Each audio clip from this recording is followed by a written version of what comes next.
ঝাড়খণ্ডের একটা গভীর অরণ্যে বাঘ নাকি বলছে কৃষ্ণ কৃষ্ণ। শুনে অবাক হচ্ছেন, কিন্তু এটাই সত্যি। যেখানে বাঘ আর হরিণ জন্মগত শত্রুতা ভুলে একসাথে নামগান করছে, এমন দৃশ্য কি কখনো কল্পনা করা যায়? শ্রী চৈতন্য মহাপ্রভুর এক অলৌকিক ছোঁয়ায় ঝাড়খণ্ডের গহীন জঙ্গলে এই অসম্ভবই সম্ভব হয়েছিল। আজ শুনব সেই রোমহর্ষক কাহিনী। সেটা ছিল অনেক বছর আগের কথা। শ্রী চৈতন্য মহাপ্রভু তখন নীলাচল থেকে পায়ে হেঁটে সুদূর বৃন্দাবনের পথে চলেছেন। সাথে আছেন তার সঙ্গী বলভদ্র ভট্টাচার্য। চলতে চলতে তারা প্রবেশ করলেন ঝাড়খণ্ডের এক ভয়ঙ্কর জঙ্গলে। চারিদিকে বুনো হাতির দল, বিষাক্ত সাপ আর ক্ষুধার্ত বাঘের রাজত্ব। মানুষ তো দূরের কথা, সেখানে দিনের বেলাতেও সূর্যের আলো ঢুকতে ভয় পায়।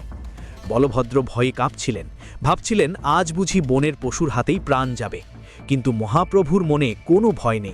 তিনি কৃষ্ণ প্রেমে বিভোর হয়ে